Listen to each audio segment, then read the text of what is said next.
तो आदाब, नमस्कार, गुड इवनिंग, सत श्री अकाल। एक बार फिर आप तमाम लोगों का स्वागत है क्राइम तक की कहानी के इस एपिसोड में। उम्मीद है पूरी फैमिली अच्छी होगी, अपना और अपनों का ख्याल रख रही होगी। आज की कहानी सुनाऊं उससे पहले एक तस्वीर आपको दिखाना चाहता हूं, वो भी दिल से। उसकी वजह ये है कि कुछ दिन पहले जब सोनम जिंदा और सुरक्षित लौट आई थी, तब मैंने कहा था कि सोनम तो जिंदा आ गई लेकिन भरोसा मर गया। उसके बाद ये तस्वीर दिखानी बहुत ज़रूरी है। इसलिए दिखानी ज़रूरी है कि जो उस दिन कहा था और जो ये तस्वीर है, दोनों अलग अलग चीज़ें हैं।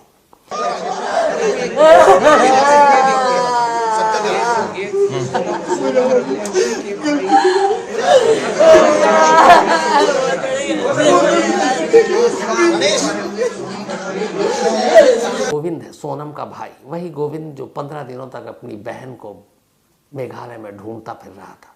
वही गोविंद जिसके पास 9 जून को सोनम का गाजीपुर से फ़ोन आया था।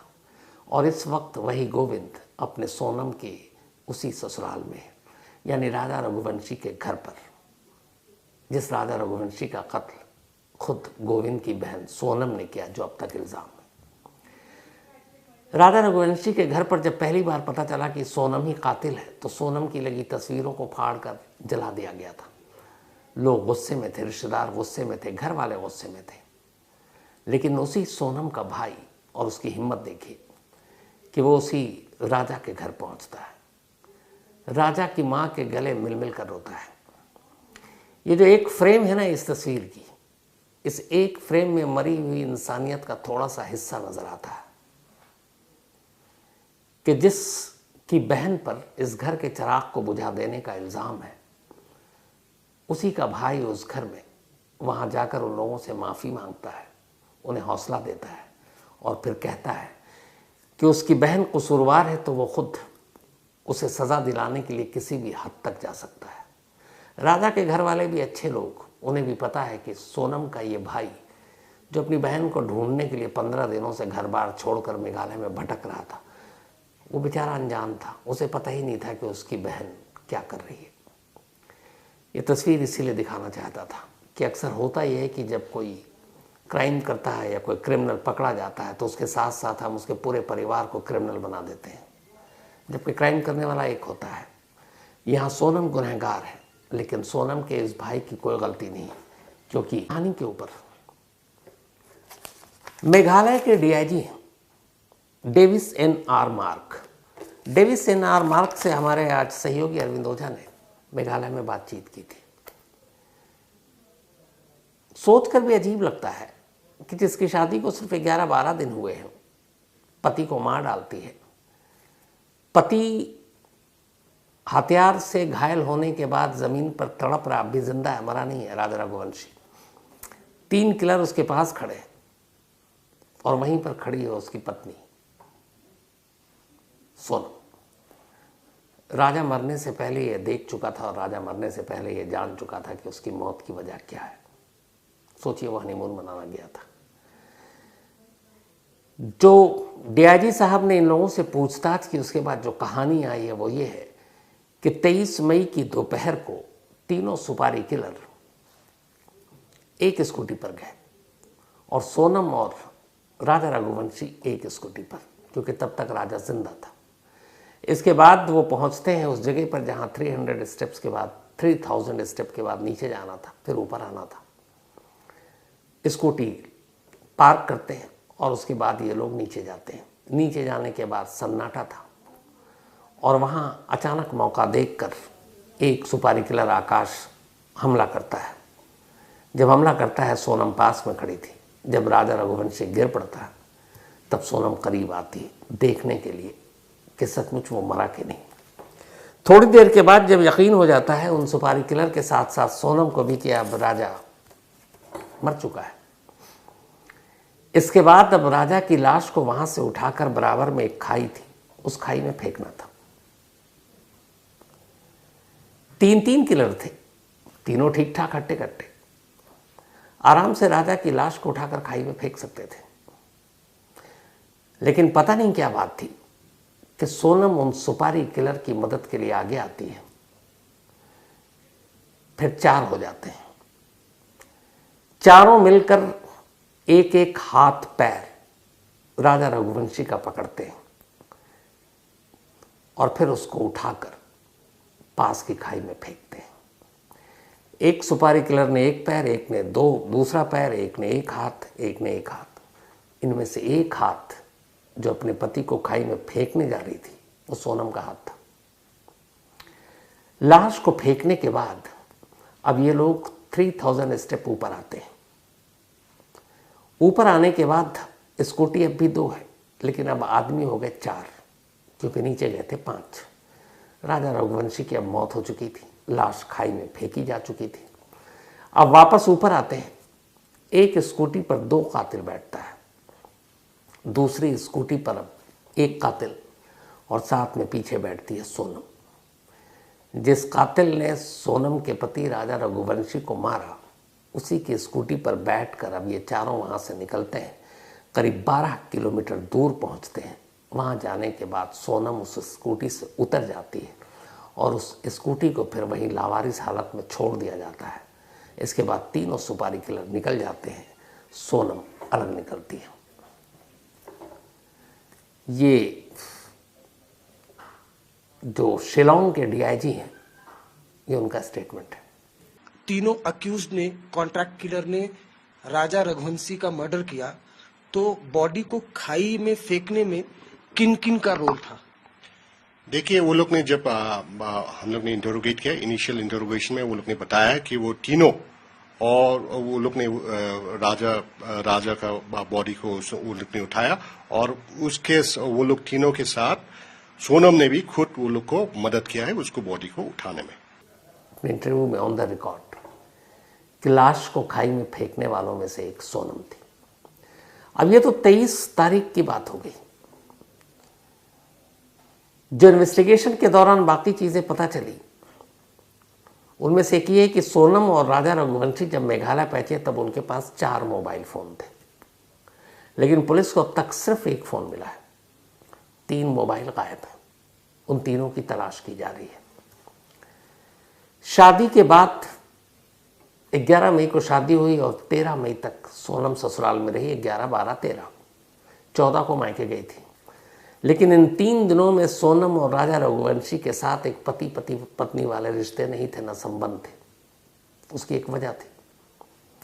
जो पूछताछ में खुलासा हुआ वो ये हुआ कि जब सोनम की शादी हुई, ससुराल पहुंची, तब उसने राजा रघुवंशी के सामने एक बात कही। उसने कहा कि मैंने मन्नत मानी थी कि शादी के बाद मैं कामाख्या देवी मंदिर जाऊंगी, असम, और जब तक मेरी मन्नत ये पूरी नहीं हो जाएगी तब तक आप मुझे छुएंगे नहीं। राजा रघुवंशी को क्या पता था कि इस मन्नत के पीछे की फितरत क्या है। उसने भी कहा जैसी सोनम की ख्वाहिश, और इसीलिए उन 3 दिनों में कभी उन दोनों के बीच पति पत्नी वाले संबंध नहीं बने और सोनम इंतजार कर रही थी। और इसके बाद वो मायके गई, फिर 20 को वहां से निकल गई। अब वो पहुंची गुवाहाटी।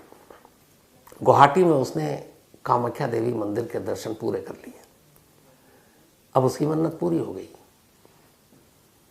लेकिन सोनम होशियार, उसने कहा अब मेघालय चलते हैं, और वो मन्नत के बाद सीधे मेघालय पहुंच गई। और ये बात है 21 मई की।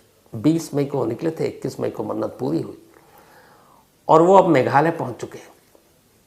गुवाहाटी से ज़्यादा दूर है नहीं। मेघालय पहुंचने के बाद अब सोनम को इस बात का एहसास था कि मन्नत पूरी हो चुकी है, अब वो बहाना और नहीं कर सकती। राजा रघुवंशी को करीब आने से रोक नहीं सकती। तो इसी के बाद उसने मेघालय पहुंचते ही जो पहला काम था वो ये था कि 22 मई को ही राजा रघुवंशी को मार दिया जाए। 21 को पहुंची थी, 22 मई की प्लानिंग की थी, और प्लान ये था कि राजा रघुवंशी का कत्ल नहीं करना है ताकि शक ना हो। लेकिन मारते वक्त वो वहां पे गवाह के तौर पर खड़ी थी। फिर कातिल के साथ ही, अपने पति के कातिल के साथ स्कूटी पर वापस गई। मर्डर के बाद वो लोग एक जगह थे जिसका नाम है मोकोटॉक, वहां तक वो लोग एक साथ आए थे। कॉन्ट्रैक्ट किलर्स के पास वो लोग 2 स्कूटी में आए थे और दूसरी स्कूटी में सोनम बैठ के, वो तीसरा मतलब 2 लोग एक स्कूटी में बैठे थे और जो तीसरा जो कॉन्ट्रैक्ट किलर है उसके साथ सोनम बैठ के मोकोटॉक बोल के एक जगह है वहां तक वापस आए थे। अब डीआईजी साहब ने यह खुलासा तो किया, एक और अजीब चीज हुई है। वो ये कि जब इन पांचों से अलग अलग इंट्रोगेशन हुआ, अभी तक किसी को आमने सामने बिठाकर खुलासा नहीं, मतलब पूछताछ नहीं हो, उसकी वजह ये है कि अभी ऑफिशियली पुलिस कस्टडी नहीं मिली थी। आज मेघालय की कोर्ट में पांचों आरोपियों को, 4 इंदौर से पहुंचे और यहाँ से सोनम को गाजीपुर से ले जाया गया था। तो इन पांचों को आज दोपहर को मेघालय बल्कि शिलोंग की कोर्ट में पेश किया गया। शिलोंग पुलिस ने कोर्ट के सामने ये कहा कि राजा रघुवंशी के कत्ल के सिलसिले में इन पांचों के खिलाफ उनके पास तमाम दस्तावेजी डॉक्यूमेंट्स और एविडेंस हैं, चाहे वो इलेक्ट्रॉनिक एविडेंस हो, चाहे टेक्निकल एविडेंस हो, सर्कमस्टेंशियल एविडेंस हो, या फिर चैट के रूप में हो, या फिर सीसीटीवी कैमरे के तौर पर हो, वेपन के तौर पर हो, सारे एविडेंस हैं। और ये इतने पुख्ता एविडेंस हैं कि अदालत में इन्हें कड़ी से कड़ी सजा दिलाने में ये बहुत मददगार होंगे। तो कोर्ट के सामने उन्होंने कुछ एविडेंस भी पेश किए। इसी के बाद कोर्ट ने इन पांचों को नेक्स्ट 8 डेज, अगले 8 दिनों के लिए पुलिस कस्टडी में भेज दिया। अब इनसे पुलिस कस्टडी में आज से पूछताछ होगी, आज शाम से बल्कि शुरू हो गई होगी। जो डीआईजी साहब ने बताया वो ये है कि जब इन लोगों से अलग अलग पूछताछ की गई, इंदौर में, फिर इधर गाजीपुर में, रास्ते में, तो एक नई चीज़ ये आई कि जब जब सोनम से पूछा गया, सोनम ने और राज ने और तीनों सुपारी किलर ने अपना जुर्म कबूल कर लिया। उन्होंने मान लिया कि हाँ, उन्होंने ही राजा रघुवंशी को मारा है। लेकिन जब बात ये आई सवाल कि ये मास्टरमाइंड कौन, प्लान किसका था, सोनम हर बार राज कुशवाहा का नाम ले रही है। और राज कुशवाहा से जब पूछा जा रहा है कि प्लान किसका था, तो सोनम का नाम ले रही। आपको यकीन नहीं आता तो खुद जो डीआईजी हैं मेघालय के, रिकॉर्ड पर, कैमरे पर कह रहे हैं, सुनिए उनको। वो ब्लेम गेम भी कर रहे हैं कि क्या सोनम एक्सेप्ट नहीं? हाँ, वही देखिए, वो लोग का इंटरोगेशन अलग अलग जगह में हुआ है। लाइक ये राज को तो हम लोग ने इंदौर में पकड़ा था, तो उसका पूछताछ प्रिलिमिनरी इंटरोगेशन जो है वो इंदौर में हुआ। सोनम को मतलब गाजीपुर में पकड़ा गया था और उसको अभी हम लोग ने जस्ट ब्रीफली कुछ पूछा है।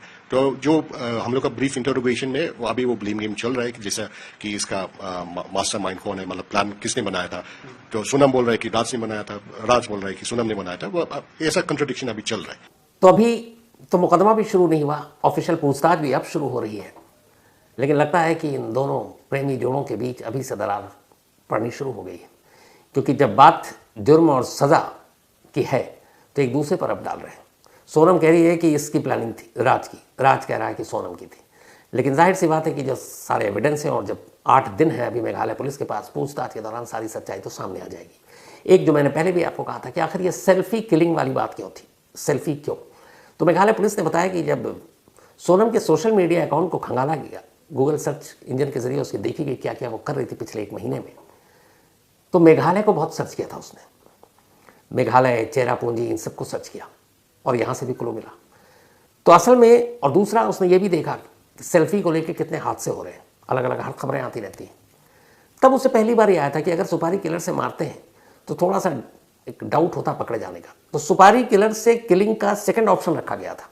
पहला ऑप्शन सुपारी किलर था ही नहीं, ये सेफ्टी था, प्लान बी, कि अगर नहीं हुआ तो क्या करेंगे, यानी डेस्परेट थे मारने के लिए। तो सोनम और राज ने पहला ये बनाया था कि जब पहला नाकाम होगा तब हम सेकंड सुपारी किलर से ये काम कराएंगे। पहला यही था कि इसे हादसा दिखाना है और इसके लिए किसी गहरी खाई के करीब जाना है, सेल्फी लेना है और मौका देखते ही सोनम को धक्का मारना है और वो गहरी खाई में जाएगा, मौत हो जाएगी। उसके बाद पोस्टमार्टम रिपोर्ट में ऊंचाई से गिरने की वजह से मौत साफ साफ आ जाएगी। फिर उसके बाद फ़ायदा ये होगा कि शादी के कुछ दिन बाद विधवा हुई सोनम के साथ उसके मायके और ससुराल दोनों लोगों की हमदर्दी होगी और फिर कुछ वक्त बीतेगा, लोग इस गम को भूल जाएंगे। फिर अचानक एक रोज़ राज कुशवाहा फरिश्ता बनकर आएगा कि मैं एक विधवा से शादी करने को तैयार हूँ और घर वाले भी अपनी जवान विधवा बेटी की शादी खुशी खुशी कर देंगे। पूरी प्लानिंग यही थी। लेकिन 22 मई को मौसम और बारिश ने बचा लिया था। अब आज से 8 दिन मेघालय पुलिस के पास है। इस दौरान में मेघालय पुलिस को जो आला कत्ल है, यानी वेपन जिससे कत्ल किया गया, वो ऑलरेडी उनके पास है। जो स्कूटी लावारिस थी वो उनके पास है। जो रेन कोट, शर्ट और आकाश सुपारी किलर का जैकेट खून से सना हुआ वो उनके पास है। और इन सारी चीज़ों को डीएनए और फॉरेंसिक एविडेंस जांच के लिए भेज दिया गया है। तो ये सारी चीज़ें प्लस सीसीटीवी कैमरे में कातिलों के साथ सोनम की मौजूदगी, वो भी एक अच्छा और बड़ा एविडेंस है। तो एविडेंस तो उनके पास भरपूर है। बस देखना ये है कि जब ये मुकदमा अदालत में पहुंचेगा तो किस तरीके से मेघालय पुलिस इसको वहाँ फाइट करती है। उम्मीद यही है कैसे कातिलों को कड़ी से कड़ी सजा मिले।